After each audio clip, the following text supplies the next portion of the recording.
ಮಕ್ಕಳಾಗಿಲ್ಲ ಅಂತ ಯೋಚನೆ ಮಾಡ್ತಿರೋ ದಂಪತಿಗಳಿಗೆ ಇಲ್ಲಿದೆ ನಿಮಗೊಂದು ಸುವರ್ಣಾವಕಾಶ. ಗರ್ಭಗುಡಿ ಐವಿಎಫ್ ಸೆಂಟರ್ ನಿಮಗಾಗಿ ತಂದಿದೆ ಪರಿಪೂರ್ಣ ಆಫರ್. ಐವಿಎಫ್ ಚಿಕಿತ್ಸೆ ಮೇಲೆ ಬರೋಬ್ಬರಿ 1 ಲಕ್ಷ ರೂಗಳ ಭಾರಿ ರಿಯಾಯಿತಿ. ಆಫರ್ ಪಡೆಯಲು 907-12-34-005ಗೆ ಕಾಲ್ ಮಾಡಿ ಅಪಾಯಿಂಟ್ಮೆಂಟ್ ನ ಬುಕ್ ಮಾಡಿ. ಈ ಆಫರ್ ಡಿಸೆಂಬರ್ 31, 2024 ಮಾತ್ರ.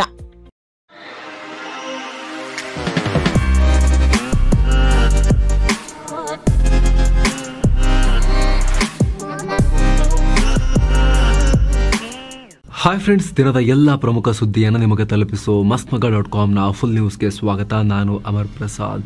ದೇಶದಲ್ಲಿ ಭೀಕರ ದುರಂತ ಉಂಟಾಗಿದೆ, ಸೇನಾ ದುರಂತ ಉಂಟಾಗಿದೆ. ಜಮ್ಮು ಕಾಶ್ಮೀರದ ಪೂಂಚ್ನಲ್ಲಿ ಒಂದು ಇಡೀ ಸೇನಾ ವಾಹನ ಕಂಟ್ರೋಲ್ ತಪ್ಪಿ ದೊಡ್ಡ ಆಳವಾದ ಪ್ರಪಾತಕ್ಕೆ ಬಿದ್ದು 5 ಯೋಧರು ಹುತಾತ್ಮರಾಗಿದ್ದಾರೆ. 350 ಅಡಿ ಆಳದ ಪ್ರಪಾತಕ್ಕೆ ಹೋಗಿಬಿದ್ದಿದೆ. ಅರ್ಧ ಕಿಲೋಮೀಟರ್ನಷ್ಟು ಆಳಕ್ಕೆ ಹೋಗಿ ಸೈನಿಕರ ವಾಹನ ಬಿದ್ದು ಪುಡಿಯಾಗಿದೆ. ಇವರೆಲ್ಲ 11ನೇ ಮೆಡ್ರಾಸ್ ಲೈಟ್ ಇನ್ಫೆಂಟ್ರಿಯ ಯೋಧರು. ನೀಲಂ ಹೆಡ್ ಕ್ವಾರ್ಟರ್ಸ್ನಿಂದ ಬೆಲ್ನೋಯ್ಗೋಗ್ರಾ ಪೋಸ್ಟ್ಗೆ ಹೋಗ್ತಾ ಇದ್ರು. ಇನ್ನೇನು ಡೆಸ್ಟಿನೇಷನ್ ರೀಚ್ ಆಗಬೇಕು ಅನ್ನುವಷ್ಟರಲ್ಲಿ ಸ್ವಲ್ಪ ಮುಂಚೆ ಈ ಅಪಘಾತ ಉಂಟಾಗಿದೆ. ಸದ್ಯ ಇನ್ನೂ 16 ಜನ ಗಾಯಗೊಂಡಿದ್ದಾರೆ ಅನ್ನೋ ಮಾಹಿತಿ ಇದೆ. ರಕ್ಷಣಾ ಕಾರ್ಯಾಚರಣೆಗೆ ಅಂತ ಕ್ವಿಕ್ ರಿಯಾಕ್ಷನ್ ಟೀಮನ್ನು ಕೂಡ ಕಳಿಸ್ಕೊಡ್ಲಾಗಿದೆ. ಸುಮಾರು 18 ಯೋಧರಿದ್ರು ಅಂತ ರಿಪೋರ್ಟ್ ಆಗ್ತಾ ಇದೆ. ಆದರೆ ಅಫಿಷಿಯಲ್ ಇನ್ಫಾರ್ಮೇಶನ್ ಸೇನೆಯಿಂದ ಬಂದಿಲ್ಲ. ಬಿದ್ದ ಅಷ್ಟು ಜನರ ಪರಿಸ್ಥಿತಿ ತುಂಬಾ ಗಂಭೀರ ಇದೆ. 5 ಜನ ಪ್ರಾಣ ಕಳ್ಕೊಂಡು ಆಗಿದೆ, ಉಳಿದವರ ಪರಿಸ್ಥಿತಿ ಗಂಭೀರ ಇದೆ ಅನ್ನೋ ಮಾಹಿತಿ ಈಗ ಬರ್ತಾ ಇದೆ. ಸದ್ಯಕ್ಕೆ ಈ ಅನಾಹುತಕ್ಕೆ ತೀವ್ರ ಆಘಾತ ಮತ್ತು ಸಂತಾಪವನ್ನ ಸೇನೆ ವ್ಯಕ್ತಪಡಿಸಿ ಪೋಸ್ಟ್ ಮಾಡಿದೆ ಅಷ್ಟೇ. ಅಂದಹಾಗೆ ಸ್ನೇಹಿತರೆ, ಕಳೆದ ತಿಂಗಳು ಕೂಡ ಇದೇ ರೀತಿಯ ಅಪಘಾತ ಆಗಿತ್ತು. ನವೆಂಬರ್ 4ನೇ ತಾರೀಕು ಜಮ್ಮು ಕಾಶ್ಮೀರದ ರಜೌರಿ ಜಿಲ್ಲೆಯಲ್ಲಿ ಸೇನಾ ವಾಹನ ಸ್ಕಿಡ್ ಆಗಿ ಕಮರಿಗೆ ಬಿದ್ದಿತ್ತು. ಇದರಲ್ಲಿ ನಾಯಕ್ ಬದ್ರಿಲಾಲ್ ಅನ್ನೋ ಯೋಧರು ಹುತಾತ್ಮರಾಗಿದ್ರು. ಮತ್ತೊಬ್ಬರು ಸಿಪಾಯಿ ಜಯಪ್ರಕಾಶ್ ಅವರಿಗೆ ಗಾಯ ಆಗಿತ್ತು. ಅಲ್ಲೇ ನಾಗರಿಕರು ಕೂಡ ಪ್ರಾಣ ಕಳ್ಕೊಂಡಿದ್ರು. ಇನ್ನು ನವೆಂಬರ್ 2ನೇ ತಾರೀಕು ಕೂಡ ಒಂದು ಅಪಘಾತ ಆಗಿತ್ತು. ಜಮ್ಮು ಕಾಶ್ಮೀರದ ರಿಯಾಸಿ ಜಿಲ್ಲೆಯ ಬೆಟ್ಟ ಪ್ರದೇಶದಲ್ಲಿ ಸ್ಕಿಡ್ ಆಗಿ ಪ್ರಪಾತಕ್ಕೆ ಬಿದ್ದಿತ್ತು. 3 ಪ್ರಾಣ ಕಳ್ಕೊಂಡಿದ್ರು. ಇನ್ನುಳಿದ 3 ಗಂಭೀರವಾಗಿ ಗಾಯಗೊಂಡಿದ್ರು. ಬ್ಯಾಕ್ ಟು ಬ್ಯಾಕ್ ಈ ರೀತಿ ಘಟನೆಗಳು ಆಗ್ತಾನೆ ಇದೆ. ಹೀಗಾಗಿ ತೀರಾ ಕಣಿವೆ ಹಾಗೂ ಪ್ರಪಾತಗಳಿಂದ ಕೂಡಿರೋ ಈ ಕಣಿವೆ ಪ್ರದೇಶದಲ್ಲಿ, ಕಾಶ್ಮೀರ ಕಣಿವೆ ಪ್ರದೇಶದಲ್ಲಿ ಟ್ರಾವೆಲಿಂಗ್ ಮಾಡಬೇಕಾದ್ರೂ ಅಪಘಾತ ಆಗಿ ಈ ರೀತಿ ಪದೇ ಯೋಧರ ಪ್ರಾಣ ಹೋಗ್ತಾ ಇದೆ. ಅಂದ್ರೆ ಏನಾದ್ರೂ ಒಂದು ಇದಕ್ಕೆ ಕ್ರಮಗಳನ್ನ, ಮೆಷರ್ಮೆಂಟ್ ಅನ್ನ ಸರ್ಕಾರ ಕೈಗೊಳ್ಳಬೇಕು. ಸೇನೆ ಕೂಡ ಇದಕ್ಕೆ ಸಂಬಂಧಪಟ್ಟಂತೆ ಥಿಂಕ್ ಮಾಡಬೇಕು. ಈ ಅಪಘಾತಗಳನ್ನು ಅವಾಯ್ಡ್ ಮಾಡೋದು ಹೇಗೆ ಅಂತ ಸೇನೆ ಕೂಡ ತನ್ನ ಆಪರೇಷನ್ಸ್ ಅನ್ನ ಪ್ಲಾನ್ ಮಾಡಬೇಕಾದ್ರೆ ಸ್ವಲ್ಪ ಯೋಚನೆ ಮಾಡಬೇಕು ಅಂತ ಕಾಣುತ್ತೆ. ರಿಪೀಟೆಡ್ಲಿ ಆಗ್ತಾ ಇದೆ ಅಪಘಾತಗಳಿಂದ ಯೋಧರ ಪ್ರಾಣ ಹೋಗ್ತಿರುವ ಘಟನೆಗಳು ಕಾಶ್ಮೀರ ಕಣಿವೆಯಲ್ಲಿ. ಸಂಸತ್ನಲ್ಲಿ BR ಅಂಬೇಡ್ಕರ್ ಬಗ್ಗೆ ಗೃಹ ಮಂತ್ರಿ ಅಮಿತ್ ಶಾ ಆಕ್ಷೇಪಾರ್ಹವಾಗಿ ಮಾತನಾಡಿದ್ರು. ಅವರಿಗೆ ಅಪಮಾನ ಮಾಡಿದ್ರು ಅಂತ ವಿವಾದ ಆಗಿತ್ತು. ಕಾಂಗ್ರೆಸ್ ಆ ರೀತಿ ಆರೋಪಿಸಿತ್ತು. ಇದು ಈಗ ದೇಶಾದ್ಯಂತ ಕಾಂಗ್ರೆಸ್ ಬಿಜೆಪಿ ಫೈಟಿಂಗ್ಗೆ ಕಾರಣ ಆಗಿದೆ. ಅಮಿತ್ ಶಾ ರಾಜೀನಾಮೆ ಕೊಡಬೇಕು ಅಂತ ಸಾಕಷ್ಟು ಪ್ರತಿಭಟನೆಯನ್ನ ಕಾಂಗ್ರೆಸ್ ಮತ್ತು ಕಾಂಗ್ರೆಸ್ ಪರ ಇರೋ ಸಂಘಟನೆಗಳು ಮಾಡಿವೆ. ಚಂಡೀಗಢದ ಮುನ್ಸಿಪಲ್ ಕಾರ್ಪೊರೇಷನ್ನಲ್ಲಿ ಅಕ್ಷರಶಃ WWE ಮಾದರಿ ಫೈಟ್ ನಡೆದಿದೆ. ಕಾಂಗ್ರೆಸ್ ಮತ್ತು ಬಿಜೆಪಿ ಕೌನ್ಸಿಲರ್ಗಳು ಮುನ್ಸಿಪಲ್ ಕಾರ್ಪೊರೇಷನ್ ಮೀಟಿಂಗ್ ವೇಳೆನೆ ಹೊಡೆದಾಡ್ಕೊಂಡಿದ್ದಾರೆ. ಅಮಿತ್ ಶಾ ರಾಜೀನಾಮೆ ಕೊಡಬೇಕು ಅಂತ ಕಾಂಗ್ರೆಸ್ ಮತ್ತು ಆಪ್ ಕೌನ್ಸಿಲರ್ಗಳು ಪ್ರಸ್ತಾವನೆ ಮುಂದಿಟ್ಟಿದ್ರು. ಇದನ್ನ ಬಿಜೆಪಿ ಕೌನ್ಸಿಲರ್ಗಳು ವಿರೋಧಿಸಿದ್ರು. ಬಳಿಕ ಮಾತಿಗೆ ಮಾತು ಬೆಳೆದು ಡಿಶುಮ್ ಆಗಿದೆ. ಅತ್ತ ಉತ್ತರ ಪ್ರದೇಶದ ಲಕ್ನೋ ಸೇರಿ ಅನೇಕ ಕಡೆ BSP ಕಾರ್ಯಕರ್ತರೆಲ್ಲ ಪ್ರತಿಭಟಿಸಿದ್ದಾರೆ. ಛತ್ತೀಸ್ಗಢದ ರಾಯ್ಪುರದಲ್ಲಿ ಕೆಲ ಕಾಂಗ್ರೆಸ್ ಸದಸ್ಯರು CM ವಿಷ್ಣುದೇವ್ ಸಾಯ್ ನಿವಾಸಕ್ಕೆ ಮುತ್ತಿಗೆ ಹಾಕೋಕೆ ಮುಂದಾಗಿದ್ರು. ಹೀಗಾಗಿ ವಾಟರ್ ಕ್ಯಾನನ್ ಪ್ರಯೋಗ ಮಾಡಿ ಪೊಲೀಸರು ಅವರನ್ನ ತಡೆದಿದ್ದಾರೆ. ಕರ್ನಾಟಕದಲ್ಲೂ ಕೂಡ ಸೀನ್ ಕ್ರಿಯೇಟ್ ಆಗಿದೆ. ಕಲಬುರಗಿಯಲ್ಲಿ ಗಲಾಟೆಯಾಗಿದೆ. ಸಾಕಷ್ಟು ಸಂಘಟನೆಗಳು ಬಂದ್ಗೆ ಕರೆ ನೀಡಿ ಜಿಲ್ಲಾಧಿಕಾರಿ ಕಚೇರಿವರೆಗೆ ಅಮಿತ್ ಶಾರ ಅಣಕು ಶವಯಾತ್ರೆ ಎಲ್ಲ ಮಾಡಿಬಿಟ್ಟಿದ್ದಾರೆ. ಭಾವಚಿತ್ರ ಹಾಗೂ ಪ್ರತಿಕೃತಿಗಳಿಗೆ ಬೆಂಕಿ ಇಟ್ಟಿದ್ದಾರೆ. ಗದಗ, ಬೆಟಗೇರಿ, ಅವಳಿ ನಗರದಲ್ಲಿ ಸಂಪೂರ್ಣ ಬಂದ್ಗೂ ಕರೆ ಕೊಟ್ಟಿದ್ರು. ನಗರದ ಶಾಲೆಗಳಿಗೆ ರಜೆ ಕೊಡಲಾಗಿತ್ತು. ಮಾರುಕಟ್ಟೆ ಸ್ತಬ್ಧ ಆಗಿತ್ತು. ಬೆಳಗಾವಿ ಜಿಲ್ಲೆಯ ಅಥಣಿಯಲ್ಲೂ ಬಂದ್ಗೆ ಕರೆ ಕೊಟ್ಟು ಪ್ರತಿಭಟಿಸಲಾಗಿದೆ. ಅತ್ತ ಬೀದರ್ನಲ್ಲೂ ಅಮಿತ್ ಶಾ ರಾಜೀನಾಮೆ ಕೊಡಬೇಕು, ಅವ್ರನ್ನ ಸಂಪುಟದಿಂದ ಕಿತ್ತಾಕಬೇಕು ಅಂತ ಪ್ರತಿಭಟಿಸಲಾಗಿದೆ. ಇನ್ನೊಂದು ಕಡೆ ಈ ವಿವಾದಕ್ಕೆ ಸಂಬಂಧಪಟ್ಟಂತೆ UP CM ಯೋಗಿ ಆದಿತ್ಯನಾಥ್ ಕಾಂಗ್ರೆಸ್ ಮೇಲೆ ಟೀಕಾ ಪ್ರಹಾರ ಮಾಡಿದ್ದಾರೆ. ಕಾಂಗ್ರೆಸ್ನವರು ಅಂಬೇಡ್ಕರ್ ಅವರನ್ನ ಸೋಲಿಸಿದ್ರು. ಅವರಿಗೆ ಗೌರವ ಸೂಚಿಸೋಕೆ ಸ್ಮಾರಕಗಳ ನಿರ್ಮಾಣ ಕೂಡ ಕಾಂಗ್ರೆಸ್ನವರು ಮಾಡಿಲ್ಲ. ಅಂಬೇಡ್ಕರ್ ಅವರು ಬರೆದಿರೋ ಸಂವಿಧಾನದಲ್ಲಿ ಇಲ್ಲದ ಜಾತ್ಯತೀತ ಮತ್ತು ಸಮಾಜವಾದಿ ಅನ್ನೋ ಟರ್ಮ್ ಅನ್ನ ತುರ್ತು ಪರಿಸ್ಥಿತಿ ಟೈಮ್ನಲ್ಲಿ ಇಂದಿರಾ ಗಾಂಧಿ ಸೇರಿಸಿದ್ರು. ದಲಿತರು ಮತ್ತು ಹಿಂದುಳಿದ ಸಮುದಾಯದವರನ್ನ ಅಪಮಾನಿಸುವುದು ಕಾಂಗ್ರೆಸ್ ಹಿಸ್ಟ್ರಿಯಲ್ಲಿದೆ ಅಂತ ಕಾಂಗ್ರೆಸ್ ವಿರುದ್ಧ ಕಿಡಿಕಾರಿದ್ದಾರೆ. ಅತ್ತ ಮಹಾರಾಷ್ಟ್ರ CM ದೇವೇಂದ್ರ ಫಡ್ನವೀಸ್ ಪ್ರತಿಕ್ರಿಯೆ ಕೊಟ್ಟು ಕಾಂಗ್ರೆಸ್ ಅಮಿತ್ ಶಾರ ಹೇಳಿಕೆಯನ್ನ ತಿರುಚಿ ಪಾಲಿಟಿಕ್ಸ್ ಮಾಡ್ತಾ ಇದೆ ಅಂತ ಟೀಕೆ ಮಾಡಿದ್ದಾರೆ. ಅಂದಹಾಗೆ ಇಷ್ಟೆಲ್ಲ ಸೀನ್ಗೆ ಕಾರಣ ಆಗಿರೋ ಅಮಿತ್ ಶಾ ಅವರ ಆ ಹೇಳಿಕೆ ಏನು ಅವತ್ತು ತೋರಿಸಿದ್ವಿ. ಬನ್ನಿ ಇನ್ನೊಂದ್ಸಲಿ ಅಮಿತ್ ಶಾ ಅವರ ಹೇಳಿಕೆ ಏನು ಅಂತ ನೋಡ್ಬಿಡೋಣ. ಕನ್ನಡ ಟ್ರಾನ್ಸ್ಲೇಷನ್. ಅಂಬೇಡ್ಕರ್ ಅಂಬೇಡ್ಕರ್ ಅಂಬೇಡ್ಕರ್ ಅಂಬೇಡ್ಕರ್ ಅಂಬೇಡ್ಕರ್ ಈ ರೀತಿ ಹೇಳೋದು ಫ್ಯಾಷನ್ ಆಗ್ಬಿಟ್ಟಿದೆ ಅವರಿಗೆ.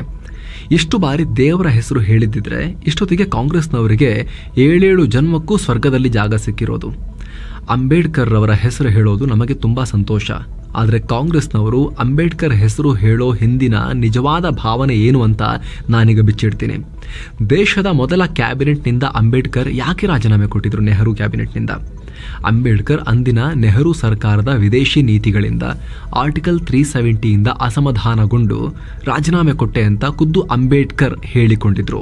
ಅದಾದ್ಮೇಲೆ ರಾಜೀನಾಮೆ ಕೊಟ್ಟಾಗ ನೆಹರು ಅವರ ಹತ್ರ ಕೇಳಿದಾಗ ರಾಜಾಜಿ ಮತ್ತೆ ಅಂಬೇಡ್ಕರ್ ರಾಜೀನಾಮೆ ಕೊಟ್ಟು ಕ್ಯಾಬಿನೆಟ್ ವೀಕ್ ಆಗಲ್ವಾ ಅಂತ ಕೇಳಿದಾಗ ಅದಕ್ಕೆ ಉತ್ತರ ಕೊಟ್ಟಿದ್ದ ನೆಹರು ಅವರು, ರಾಜಾಜಿ ರಾಜೀನಾಮೆ ಕೊಟ್ಟಿದ್ರಿಂದ ಸ್ವಲ್ಪ ಸಮಸ್ಯೆ ಆಗತ್ತೆ, ಆದರೆ ಅಂಬೇಡ್ಕರ್ ರಾಜೀನಾಮೆಯಿಂದ ಏನೂ ಸಮಸ್ಯೆ ಆಗಲ್ಲ, ಕ್ಯಾಬಿನೆಟ್ಗೆ ಏನು ಪ್ರಾಬ್ಲಮ್ ಆಗಲ್ಲ ಅಂತ ಉತ್ತರವನ್ನ ಕೊಟ್ಟಿದ್ರು. ಅದಾದ್ಮೇಲೆ ಅಂಬೇಡ್ಕರ್ ಅವರು ತೀರ್ಕೊಂಡಾಗ ಮುಂಬೈನ ಮೇಯರ್ ಸರ್ಕಾರಕ್ಕೆ ಪತ್ರ ಬರೆದು ಅಂಬೇಡ್ಕರ್ ಜನ್ಮಸ್ಥಳದಲ್ಲಿ ಅವರ ಸ್ಮಾರಕ ಮಾಡಬೇಕು ಅಂತ ನೆಹರುಗೆ ಮನವಿ ಮಾಡಿದ್ರು, ಸಲಹೆ ಕೊಟ್ಟರು. ಆದರೆ ನೆಹರು ಇದನ್ನ ತಿರಸ್ಕರಿಸಿದ್ರು. ಇದಕ್ಕೆಲ್ಲ ಸಾಮಾನ್ಯವಾಗಿ ವೈಯಕ್ತಿಕ ದುಡ್ಡನ್ನ ಖರ್ಚು ಮಾಡಬೇಕು, ಸರ್ಕಾರಿ ಹಣವನ್ನ ಖರ್ಚು ಮಾಡೋದು ಸರಿಯಲ್ಲ ಅಂತ ಹೇಳಿದ್ರು. ನಂತರ ಬಿಜೆಪಿ ಅಧಿಕಾರಕ್ಕೆ ಬಂದ್ಮೇಲೆನೆ ಅಂಬೇಡ್ಕರ್ ಸ್ಮಾರಕಗಳನ್ನ ಮಾಡಿದ್ವಿ. ನವೆಂಬರ್ 26 ಸಂವಿಧಾನ ದಿನವನ್ನಾಗಿ ಘೋಷಣೆ ಮಾಡಿದ್ವಿ. ಕಾಂಗ್ರೆಸ್ನ ಪರಿವಾರ ತಮ್ಮ ಫ್ಯಾಮಿಲಿಗೆಲ್ಲ ಭಾರತ ರತ್ನ ಕೊಡ್ಕೊಂಡು ಬಂದ್ರು. ಆದರೆ ಅಂಬೇಡ್ಕರ್ ಅವರಿಗೆ ಭಾರತ ರತ್ನ ಕೊಡಬೇಕು ಅಂತ ಅನ್ನಿಸ್ಲಿಲ್ಲ. ಅದಕ್ಕೆ 90ರ ದಶಕದಲ್ಲಿ ಬಿಜೆಪಿ ಬಂದ ಬಳಿಕ ಬಿಜೆಪಿಯ ಒತ್ತಾಸೆಯಿಂದ ಭಾರತ ರತ್ನ ಕೊಡೋ ರೀತಿ ಆಯ್ತು. ನಾವು ಭಾರತ ರತ್ನ ಕೊಡೋಕೆ ಕಾರಣ ಆದ್ವಿ ಅಂತ ಅಮಿತ್ ಶಾ ಹೇಳಿದ್ರು. ಇದೇ ಮೊದಲ ಬಾರಿಗೆ PM Narendra Modi Catholic bishops conference of India ಆಯೋಜನೆ ಮಾಡಿದ ಕ್ರಿಸ್ಮಸ್ ಆಚರಣೆಯಲ್ಲಿ ಪಾಲ್ಗೊಂಡಿದ್ದಾರೆ. ಈ ವೇಳೆ ಮಾತನಾಡಿದ್ದಾರೆ. ಲಾರ್ಡ್ ಕ್ರಿಸ್ತರು ಪ್ರೀತಿ, ಸಾಮರಸ್ಯ ಮತ್ತು ಸಹೋದರತ್ವವನ್ನ ಕಲಿಸಿದ್ರು. ನಾನು ಜನರಿಗೆ ಈ ಮೌಲ್ಯಗಳನ್ನು ಅಳವಡಿಸಿಕೊಳ್ಳುವಂತೆ ಒತ್ತಾಯಿಸಿದ್ದೀನಿ ಅಂತ ಪಿಎಂ ಮೋದಿ ಹೇಳಿದ್ದಾರೆ. ಈ ಸಂದರ್ಭದಲ್ಲಿ ಜಾಗತಿಕವಾಗಿ ನಡೆಯುತ್ತಿರುವ ಹಿಂಸಾಚಾರ ಮತ್ತು ಅಶಾಂತಿ ಕುರಿತು ಕಳವಳ ವ್ಯಕ್ತಪಡಿಸಿದ್ದಾರೆ. ಅಲ್ಲದೆ ಇತ್ತೀಚೆಗೆ ಜರ್ಮನಿಯಲ್ಲಿ ಕ್ರಿಸ್ಮಸ್ ಮಾರ್ಕೆಟ್ನಲ್ಲಿನ ದಾಳಿ ಮತ್ತು 2019ರ ಈಸ್ಟರ್ ಸಂದರ್ಭದಲ್ಲಿ ಶ್ರೀಲಂಕಾದಲ್ಲಿನ ಉಗ್ರ ದಾಳಿಯನ್ನ ಕೂಡ ಉಲ್ಲೇಖ ಮಾಡಿದ್ದಾರೆ. ಈ ರೀತಿ ಆತಂಕವನ್ನ ಫೇಸ್ ಮಾಡೋಕೆ ಒಟ್ಟಾಗಿ ಹೋರಾಡೋ ಅಗತ್ಯ ಇದೆ ಅಂತ ಹೇಳಿದ್ದಾರೆ. ಬಿಜೆಪಿ ಎಂಎಲ್ಸಿ ಸಿಟಿ ರವಿ ಅಶ್ಲೀಲ ಪದ ಬಳಕೆ ಪ್ರಕರಣವನ್ನ ಸಿಐಡಿಗೆ ಹಸ್ತಾಂತರ ಮಾಡಲಾಗಿದೆ ಅಂತ ಗೃಹ ಮಂತ್ರಿ ಪರಮೇಶ್ವರ್ ಹೇಳಿದ್ದಾರೆ. ಸಿಟಿ ರವಿ ಅಶ್ಲೀಲ ಪದ ಬಳಕೆ ಮಾಡಿದ್ದಾರೆ ಅಂತ ಕೆಲವರು ಹೇಳ್ತಾರೆ, ಕೆಲವರು ಇಲ್ಲ ಅಂತ ಹೇಳ್ತಾರೆ. ಸತ್ಯತೆ ತಿಳಿಯೋಕೆ ಪ್ರಕರಣವನ್ನ ಸಿಐಡಿ ತನಿಖೆಗೆ ಕೊಡಲಾಗಿದೆ ಎಂದಿದ್ದಾರೆ. ಇತ ಸಿಟಿ ರವಿ ಅವರನ್ನ ಬಂಧಿಸಿ ರಾತ್ರಿಯಿಡೀ ಸುತ್ತಾಡಿಸಿದ್ದ ಆರೋಪಕ್ಕೆ ಸಂಬಂಧಪಟ್ಟಂತೆ ಪೊಲೀಸರು ಸ್ಪಷ್ಟೀಕರಣ ಕೊಟ್ಟಿದ್ದಾರೆ. ರವಿ ಅವರ ವಿರುದ್ಧ ಪ್ರಕರಣ ದಾಖಲಾಗಿದ್ದ ಹಿರೇಬಾಗೇವಾಡಿ ಪೊಲೀಸ್ ಸ್ಟೇಷನ್ ಹತ್ರ ತುಂಬಾ ಜನ ಸೇರಿದ್ರು. ಸೆಕ್ಯೂರಿಟಿ ಕಾರಣಗಳಿಂದ ಅವ್ರನ್ನ ಖಾನಾಪುರ ಠಾಣೆಗೆ ಸ್ಥಳಾಂತರ ಮಾಡಲಾಯಿತು. ಅಲ್ಲೂ ಜನ ಸೇರಿದ್ರು. ಹಾಗಾಗಿ ರಾಮದುರ್ಗ ಠಾಣೆಗೆ ಶಿಫ್ಟ್ ಮಾಡಲಾಯಿತು. ಹೀಗೆ ಎಲ್ಲಾ ಕಡೆ ಅವರ ಸೇಫ್ಟಿಯನ್ನ ಮೈಂಡಲ್ಲಿ ಇಟ್ಕೊಂಡು ಹಾಗೂ ಸಾರ್ವಜನಿಕ ಸುವ್ಯವಸ್ಥೆ ಕಾಪಾಡೋಕೆ ಸುತ್ತಾಡಿಸಿದ್ವಿ ಅಂತ Belagavi police commissioner Yeda Martin ಮಾಧ್ಯಮ ಪ್ರಕಟಣೆಯಲ್ಲಿ ಹೇಳಿದ್ದಾರೆ. ಇನ್ನೊಂದು ಕಡೆ ಸಚಿವೆ ಲಕ್ಷ್ಮೀ ಹೆಬ್ಬಾಳ್ಕರ್ ಮಾತನಾಡಿ, ಸಿಟಿ ರವಿ ಆ ರೀತಿ ಹೇಳಿಲ್ಲ ಅನ್ನೋದಾದ್ರೆ ಧರ್ಮಸ್ಥಳಕ್ಕೆ ಬಂದು ಆಣೆ ಪ್ರಮಾಣ ಮಾಡಲಿ, ನಾನು ಕುಟುಂಬ ಸಮೇತ ಬರ್ತೀನಿ ಅಂತ ಆಕ್ರೋಶ ಹೊರಹಾಕಿದ್ದಾರೆ. ಇನ್ನು ಸಿಟಿ ರವಿ ಅವರ ಬಂಧನದಲ್ಲಿ ರಾಜ್ಯ ಸರ್ಕಾರದ ನಡೆ ವಿರೋಧಿಸಿ ಬಿಜೆಪಿ ರಾಜ್ಯಪಾಲರ ಮೊರೆ ಹೋಗಿದೆ. ವಿಪಕ್ಷ ನಾಯಕ ಆರ್ ಅಶೋಕ್ ನೇತೃತ್ವದಲ್ಲಿ ಬಿಜೆಪಿ ನಾಯಕರು ರಾಜ್ಯಪಾಲ ತಾವರ್ಚಂದ್ ಗೆಹ್ಲೋಟ್ ಅವರನ್ನ ಭೇಟಿಯಾಗಿ ದೂರು ಸಲ್ಲಿಸಿದ್ದಾರೆ. ಇನ್ನೊಂದು ಕಡೆ ಸಿಟಿ ರವಿ ಅವರು ನನ್ನ ಬಂಧನವಾದ ನಂತರ ಪೊಲೀಸರು ಕರ್ತವ್ಯ ಲೋಪ ಎಸಗಿದ್ದಾರೆ ಅಂತ ವಿಧಾನ ಪರಿಷತ್ ಸಭಾಪತಿ, ಗೃಹ ಇಲಾಖೆ, ಡಿಜಿ, ಐಜಿಪಿ ಅವರಿಗೆ ಇಮೇಲ್ ಮೂಲಕ 5 ಪುಟಗಳ ದೂರನ್ನ ಸಲ್ಲಿಸಿದ್ದಾರೆ. ಅಲ್ಲದೆ ಸೂಕ್ತ ಭದ್ರತೆ ಒದಗಿಸುವಂತೆ ಮನವಿ ಮಾಡಿದ್ದಾರೆ. ಶ್ವೇತಾ ಗೌಡ ಅನ್ನೋ ಯುವತಿ ಮತ್ತು ಮಾಜಿ ಸಚಿವ ವರ್ತೂರು ಪ್ರಕಾಶ್ ಮೇಲಿನ ವಂಚನೆ ಪ್ರಕರಣಕ್ಕೆ ಟ್ವಿಸ್ಟ್ ಸಿಕ್ಕಿದೆ. ಕೆಲ ದಿನಗಳ ಹಿಂದೆ ಚಿನ್ನದ ಅಂಗಡಿಗೆ ಮೋಸ ಮಾಡಿದ ಆರೋಪದಲ್ಲಿ ಕಮರ್ಷಿಯಲ್ ಸ್ಟ್ರೀಟ್ ಪೊಲೀಸರು ಶ್ವೇತಾ ಗೌಡ ಅನ್ನೋ ಯುವತಿಯನ್ನ ಬಂಧಿಸಿದ್ರು. ಆಕೆಯಿಂದ ಚಿನ್ನ, ಕಾರು, ಇತರ ವಸ್ತುಗಳನ್ನ ಸೀಸ್ ಮಾಡಲಾಗಿತ್ತು. ವಿಚಾರಣೆ ವೇಳೆ ಯುವತಿ ಮಾಜಿ ಸಚಿವ ವರ್ತೂರು ಪ್ರಕಾಶ್ ಹೆಸರನ್ನ ಬಾಯ್ಬಿಟ್ಟಿದ್ರು. ಬಳಿಕ ವರ್ತೂರು ಪ್ರಕಾಶ್ ಕೂಡ ವಿಚಾರಣೆಗೆ ಹಾಜರಾಗಿದ್ರು. ಈ ವೇಳೆ ಶ್ವೇತಾ ಗೌಡ ಗಿಫ್ಟ್ ಅಂತ ಕೊಟ್ಟಿದ್ದ 12.5 ಲಕ್ಷ ರೂಪಾಯಿ ಕ್ಯಾಶ್, 3 ಬ್ರೇಸ್ಲೆಟ್, 1 ಚಿನ್ನದ ಉಂಗುರವನ್ನ ವರ್ತೂರು ಪ್ರಕಾಶ್ ಪೊಲೀಸರಿಗೆ ಒಪ್ಪಿಸಿದ್ದಾರೆ ಅಂತ ಮಾಹಿತಿ ಬರ್ತಾ ಇದೆ. ಅಲ್ಲದೆ ವಿಚಾರಣೆ ಬಳಿಕ ಮಾತನಾಡಿದ ಪ್ರಕಾಶ್, ಆಕೆ ನನಗೆ ಸ್ನೇಹಿತೆ ಅಲ್ಲ, 5-6 ತಿಂಗಳ ಹಿಂದೆ ಪರಿಚಯವಾಗಿದ್ಲು. ನನ್ನ ಹೆಸರು ಬಳಸಿಕೊಂಡು 2 ಕೋಟಿ ರೂಪಾಯಿ ಚಿನ್ನಾಭರಣ ಪಡೆದಿದ್ದಾಳೆ. ನನ್ನ ಹಾಗೆ ಇತರ ರಾಜಕಾರಣಿಗಳ ಫೋಟೋವನ್ನು ತಗೊಂಡು ವಂಚನೆ ಮಾಡಿದ್ದಾಳೆ. ಪೊಲೀಸ್ ವಿಚಾರಣೆ ವೇಳೆ ಎಲ್ಲ ಮಾಹಿತಿ ಕೊಟ್ಟಿದ್ದೀನಿ ಅಂತ ಹೇಳಿದ್ದಾರೆ. ನೆರೆ ರಾಷ್ಟ್ರಗಳಲ್ಲಿ ಮತ್ತು ಪಾಶ್ಚಿಮಾತ್ಯ ರಾಷ್ಟ್ರಗಳಲ್ಲಿ ಭಾರತ ವಿರೋಧಿ ಮನಸ್ಥಿತಿಗಳು ಬುಸುಗುಡೋದು ಹೆಚ್ಚಾಗ್ತಿರೋ ನಡುವೆನೆ ಗೃಹ ಮಂತ್ರಿ ಅಮಿತ್ ಶಾ ದೊಡ್ಡ ಹೇಳಿಕೆ ಕೊಟ್ಟಿದ್ದಾರೆ. ಫ್ರೆಂಡ್ಲಿ ರಾಷ್ಟ್ರಗಳೊಂದಿಗೆ ಗುಪ್ತಚರ ಸಂಬಂಧವನ್ನ ಹೆಚ್ಚು ಮಾಡಿಕೊಳ್ಳಿ ಅಂತ ಇಂಟೆಲಿಜೆನ್ಸ್ನವರಿಗೆ ಕರೆ ಕೊಟ್ಟಿದ್ದಾರೆ. ಇಂಟೆಲಿಜೆನ್ಸ್ ಬ್ಯೂರೋ ಕಾರ್ಯಕ್ರಮದಲ್ಲಿ ಮಾತನಾಡ್ತಾ ಇದ್ರು. ಭಾರತ ವಿರೋಧಿ ಶಕ್ತಿಗಳು ಮತ್ತು ಅವರ ನೆಟ್ವರ್ಕ್ ಅನ್ನ ಪತ್ತೆ ಮಾಡೋಕೆ, ಈ ವಿಚಾರದಲ್ಲಿ ಆಕ್ರಮಣಕಾರಿಯಾಗಿ ಕ್ರಮ ತಗೊಳ್ಳೋಕೆ ಫ್ರೆಂಡ್ಲಿ ರಾಷ್ಟ್ರಗಳೊಂದಿಗೆ ಸಂಬಂಧ ಅಗತ್ಯ. ಫ್ರೆಂಡ್ಲಿ ದೇಶಗಳೊಂದಿಗೆ ಬರೀ ಮಾಹಿತಿ ಶೇರ್ ಮಾಡಿಕೊಂಡ್ರೆ ಸಾಕಾಗಲ್ಲ, ಅವರಿಂದ ಇವಾಗಲಿಂದಲೂ ಮಹತ್ವದ ಇಂಟೆಲಿಜೆನ್ಸ್ ಅನ್ನ ಪಡೆಯೋದು ಮುಖ್ಯ ಅಂತ ಹೇಳಿದ್ದಾರೆ. ಅಲ್ಲದೆ ಸದ್ಯಕ್ಕೆ ನಮ್ಮ ಇಂಟೆಲಿಜೆನ್ಸ್ ಸ್ಟ್ರಾಂಗ್ ಆಗಿದೆ. ಸೂಕ್ಷ್ಮ ಮೂಲ ಸೌಕರ್ಯಗಳ ಮೇಲೆ ದಾಳಿ, ಸೈಬರ್ ದಾಳಿ, ಕೆಮಿಕಲ್ ದಾಳಿ, ಇನ್ನು ಹಲವು ಸವಾಲುಗಳನ್ನು ಫೇಸ್ ಮಾಡೋ ಸಾಮರ್ಥ್ಯ ಇದೆ. ಆದರೆ ಮುಂದಿನ ದಿನಗಳಲ್ಲಿ AI, ಮಷಿನ್ ಲರ್ನಿಂಗ್ ನಂತ ಆಧುನಿಕ ಟೆಕ್ನಾಲಜಿಯನ್ನು ಇದರಲ್ಲಿ ಬಳಕೆ ಮಾಡಬೇಕು. ಭಾರತ 2047ಕ್ಕೆ ಅಭಿವೃದ್ಧಿಯ ಗುರಿಯನ್ನ ಹಾಕೊಂಡಿದೆ. ಈ ವೇಳೆಗೆ ಭಾರತ ಫುಲ್ ಶಕ್ತಿಶಾಲಿ ಆಗಬೇಕು. ಯಾವುದೇ ರೀತಿ ಸಂಭಾವ್ಯ ದಾಳಿ, ಬೆದರಿಕೆಗಳು ಬಂದರೂ ಕೂಡ ಅದನ್ನು ಎದುರಿಸೋಕೆ ಎಲ್ಲ ರೀತಿಯಲ್ಲೂ ತಯಾರಿರಬೇಕು ಅಂತ ಹೇಳಿದ್ದಾರೆ. ಉತ್ತರ ಪ್ರದೇಶದಲ್ಲಿ ಮತ್ತೆರಡು ಎನ್ಕೌಂಟರ್ ಆಗಿದೆ. ಈ ಸಲ UP ಪೊಲೀಸರ ಗುಂಡಿಗೆ ಕಳ್ಳರು ಬಲಿಯಾಗಿದ್ದಾರೆ. ಕಳೆದ ಭಾನುವಾರ ಇಂಡಿಯನ್ ಓವರ್ಸೀಸ್ ಬ್ಯಾಂಕ್ನಲ್ಲಿ 40 ಲಾಕರ್ಗಳನ್ನು ದೋಚಿದ ಪ್ರಕರಣದಲ್ಲಿ ಸೋವಿಂದ್ ಕುಮಾರ್ ಮತ್ತು ಸನ್ನಿ ದಯಾಳ್ ಅನ್ನೋರ ಮೇಲೆ ಪ್ರಕರಣ ದಾಖಲಾಗಿತ್ತು. ಇವರನ್ನ ಹಿಡಿಯೋಕೆ ಪೊಲೀಸರು ಬಲೆ ಬೀಸಿದ್ರು. ಲಖನೌ ಬಳಿ ವಾಹನದಲ್ಲಿ ಹೋಗಿದ್ದ ಸೋವಿಂದನ್ನು ಹಿಡಿಯೋಕೆ ಪೊಲೀಸರು ಪ್ರಯತ್ನ ಮಾಡಿದ್ರು. ಆದರೆ ಅವರ ಮೇಲೇನೆ ಆತ ಗುಂಡು ಹಾರಿಸಿದ್ದು ಪ್ರತಿಯಾಗಿ ಎನ್ಕೌಂಟರೇ ಆಗಿ ಹೋಗಿದೆ. ಇದೇ ಪ್ರಕರಣದ ಆರೋಪಿ ಸನ್ನಿ ದಯಾಳ್ ಗಾಜಾಪುರ ಎನ್ಕೌಂಟರ್ನಲ್ಲಿ ಪ್ರಾಣವನ್ನು ಕಳ್ಕೊಂಡಿದ್ದಾನೆ. ಮೃತರ ಬಳಿ ಇದ್ದ ಶಸ್ತ್ರಾಸ್ತ್ರ ಮತ್ತು 35,000 ಕ್ಯಾಶ್ ಅನ್ನು ವಶಪಡಿಸಿಕೊಳ್ಳಲಾಗಿದೆ. ಸೋಮವಾರವಷ್ಟೇ 3 ಖಲಿಸ್ತಾನಿಗಳನ್ನು UP ಪೊಲೀಸರು ಹೊಡೆದು ಹಾಕಿದ್ರು. ಅದರ ಬೆನ್ನಲ್ಲೇ ಈಗ ಮತ್ತೆ ಇಂತಹ ಘಟನೆಯಾಗಿದೆ. UP ಪೊಲೀಸರ ಶಸ್ತ್ರಾಸ್ತ್ರಗಳು ಮತ್ತೊಮ್ಮೆ ಸೌಂಡ್ ಮಾಡಿವೆ. RSS ಮುಖ್ಯಸ್ಥ ಮೋಹನ್ ಭಾಗವತ್ಗೆನೆ ಈಗ ಒಂದು ಕಡೆಯಿಂದ ವಿರೋಧ ವ್ಯಕ್ತವಾಗಿದೆ. ಯಾವ ಕಡೆಯಿಂದ? ಇಂಟ್ರೆಸ್ಟಿಂಗ್ ಇದೆ ನೋಡಿ. ಇಲ್ಲಿ ಭಾಗವತ್ ಅವರು ಏನು ಹೇಳಿದ್ರು, ದೇಶದ ಎಲ್ಲಾ ಕಡೆ ಮಂದಿರ ಮಸೀದಿ ಹುಡುಕಬೇಡಿ ವಿವಾದ, ಎಲ್ಲ ಮಸೀದಿಗಳ ಒಳಗಡೆ ಮಂದಿರ ಹುಡುಕೋಕೆ ಹೋಗಬೇಡಿ, ದೇಶಕ್ಕೆ ಒಳ್ಳೆಯದಲ್ಲ ಇದು ಅಂತ ಹೇಳಿಕೆಯನ್ನು ಕೊಟ್ಟಿದ್ರು. ಇದಕ್ಕೆ ಅಖಿಲ ಭಾರತೀಯ ಸಂತ ಸಮಿತಿ ಕಿಡಿಕಾರಿದೆ. ಧರ್ಮದ ಕುರಿತು ವಿಚಾರ ಬಂದಾಗ ಧರ್ಮದ ಗುರುಗಳು ನಿರ್ಧಾರ ಮಾಡ್ತಾರೆ. ನೀವು ಸಾಂಸ್ಕೃತಿಕ ಸಂಘಟನೆ, ನೀವು ಹೇಳಿದ್ ನಮಗೆ ಹೇಳಕ್ಕಾಗಲ್ಲ, ನೀವು ನಮಗೆ ಹೇಳಂಗಿಲ್ಲ ಅಂತ ಹೇಳಿದ್ದಾರೆ. ಧಾರ್ಮಿಕ ಗುರುಗಳು ತೆಗೆದುಕೊಳ್ಳುವ ನಿರ್ಧಾರಗಳನ್ನು RSS ಕೇಳಬೇಕು, ವಿಶ್ವ ಹಿಂದೂ ಪರಿಷತ್ತು ಕೇಳಬೇಕು ಅಷ್ಟೇ ಅಂತ AKSS ಮುಖ್ಯ ಕಾರ್ಯದರ್ಶಿ ಸ್ವಾಮಿ ಜಿತೇಂದ್ರಾನಂದ ಸರಸ್ವತಿ ಹೇಳಿದ್ದಾರೆ. ಅಲ್ಲದೆ ಮೋಹನ್ ಭಾಗವತ್ ನಮ್ಮ ಶಿಸ್ತು ಪಾಲಕ ಅಲ್ಲ, ಅವರು ಬರೀ RSSನ ಚೀಫ್ ಅಷ್ಟೇ, ಇಡೀ ಎಲ್ಲ ಹಿಂದೂಗಳಿಗೆ ಡಿಸಿಪ್ಲಿನ್ ಮಾಡೋ ಹೆಡ್ ಮಾಸ್ಟರ್ ಅವರಲ್ಲ ಅಂತ ಹೇಳಿ ಉಲ್ಟಾ ಹೊಡೆದಿದ್ದಾರೆ ಈ ಸ್ವಾಮೀಜಿ. ಕೇಂದ್ರ ಸರ್ಕಾರ ತಾನು ನಡೆಸೋ ಶಾಲೆಗಳಲ್ಲಿ 5 ಮತ್ತು 8ನೇ ತರಗತಿಗಳಿಗೆ ಅನ್ವಯ ಆಗುವಂತೆ ನೋ ಡಿಟೆನ್ಷನ್ ನೀತಿಯನ್ನು ತೆಗೆದುಹಾಕಿದೆ. ಈ ನೀತಿ ಪ್ರಕಾರ ಮುಂಚೆ ತರಗತಿ ಎಲ್ಲ ಮಕ್ಕಳನ್ನ ಪಾಸ್ ಮಾಡಲೇಬೇಕು ಅಂತಿತ್ತು. ಫೇಲ್ ಆದರೂ ಪಾಸ್ ಆದರೂ ಮುಂದಕ್ಕೆ ಹೋಗ್ತಾ ಇದ್ರು ಮಕ್ಕಳು.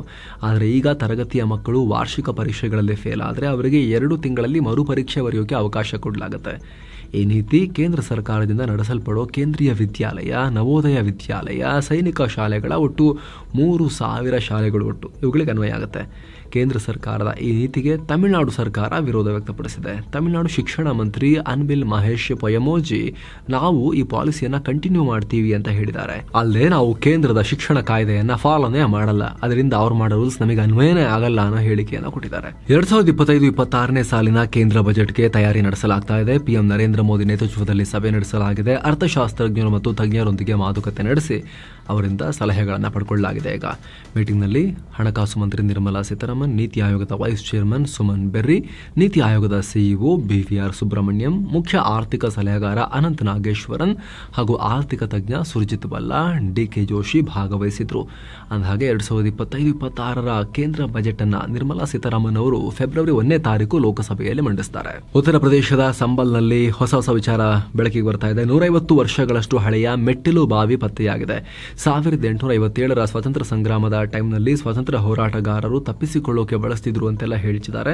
ಅಲ್ಲಿನ ಲಕ್ಷ್ಮಣ್ಗಂಜ್ ಪ್ರದೇಶದಲ್ಲಿ ಶಿಥಿಲಗೊಂಡಿರೋ ಬಂಕೆ ಬಿಹಾರಿ ದೇವಸ್ಥಾನದ ಬಳಿ ಇದು ಸಿಕ್ಕಿದೆ. ಅಕ್ರಮ ಕಟ್ಟಡ ನಿರ್ಮಾಣ ಮತ್ತು ಅತಿಕ್ರಮಣ ಬಗ್ಗೆ ಚೆಕ್ ಮಾಡೋಕೆ ಜಿಲ್ಲಾಡಳಿತ ಅಲ್ಲಿ ಮುಂದಾಗಿದ್ರು. ಆಗ ಇದು ಬೆಳಕಿಗೆ ಬಂದಿದೆ. ಈ ಜಾಗದಲ್ಲಿ ಆರ್ಕಿಯಾಲಜಿಕಲ್ ಸರ್ವೆ ಆಫ್ ಇಂಡಿಯಾ ಈಗ ಹುಡುಕಾಟ ನಡೆಸ್ತಾ ಇದೆ. ಇಸ್ರೇಲ್ ಕಂಟ್ರೋಲ್ನಲ್ಲಿರೋ ಗೋಲನ್ ಹೈಟ್ಸ್ ಪ್ರದೇಶದಲ್ಲಿ ಭಾರತೀಯ ಯೋಧ ಅಮಿತಾಬ್ ಝಾ ಹುತಾತ್ಮರಾಗಿರೋ ಸುದ್ದಿ ಬರ್ತಾ ಇದೆ. ಇವರು ವಿಶ್ವಸಂಸ್ಥೆಯ ಶಾಂತಿ ಪಾಲನಾ ಪಡೆಯಲ್ಲಿ ಡೆಪ್ಯೂಟಿ ಫೋರ್ಸ್ ಕಮಾಂಡರ್ ಆಗಿದ್ರು.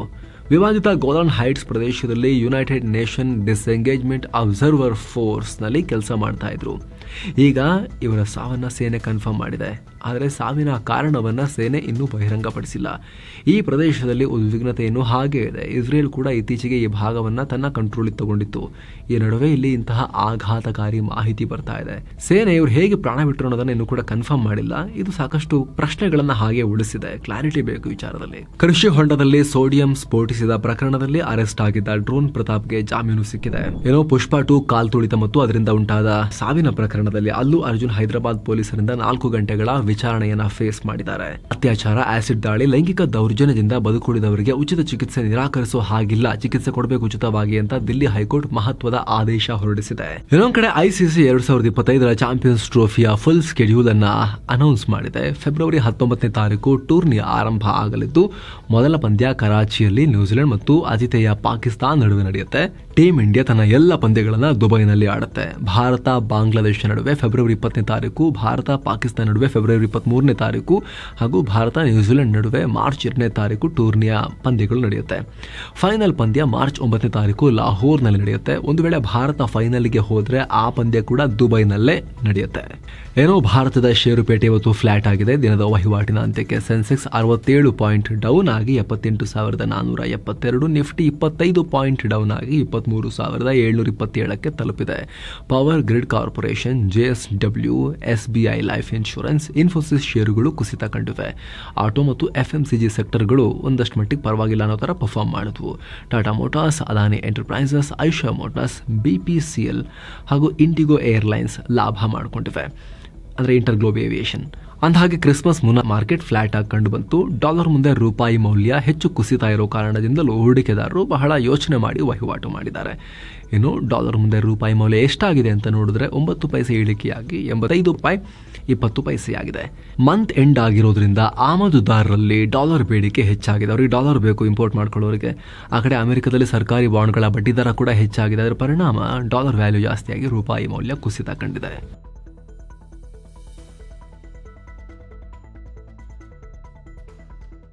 ಸೊ ಫ್ರೆಂಡ್ಸ್, ಇದಾಗಿತ್ತು ಇವತ್ತಿನ ಫುಲ್ ನ್ಯೂಸ್. ನಾವು ಕೊಯ್ದಿಲ್ಲ, ಹೇಳದಿಲ್ಲ, ಕಿರ್ಚಾಡಿಲ್ಲ, ಕೇವಲ ಸುದ್ದಿಯ ರೀತಿಯಲ್ಲಿ ನಿಮಗೆ ತಲುಪಿಸುವ ಪ್ರಯತ್ನವನ್ನು ಮಾಡಿದ್ದೀವಿ. ನಮ್ಮ ಈ ಪ್ರಯತ್ನ ನಿಮಗೆ ಇಷ್ಟ ಆಗ್ತಾ ಇದ್ದರೆ ದಯವಿಟ್ಟು mastmaga.com ಚಾನಲ್ಗೆ ಸಬ್ಸ್ಕ್ರೈಬ್ ಮಾಡಿ. ಪಕ್ಕದ ಬೆಲ್ ಐಕಾನ್ ಮೇಲೆ ಕ್ಲಿಕ್ ಮಾಡೋದನ್ನು ಯಾವುದೇ ಕಾರಣಕ್ಕೂ ಮರಿಬೇಡಿ. Thank you so much. ಮತ್ತೆ ಭೇಟಿ ಆಗ್ತಿರೋಣ. ನಮಸ್ತೆ.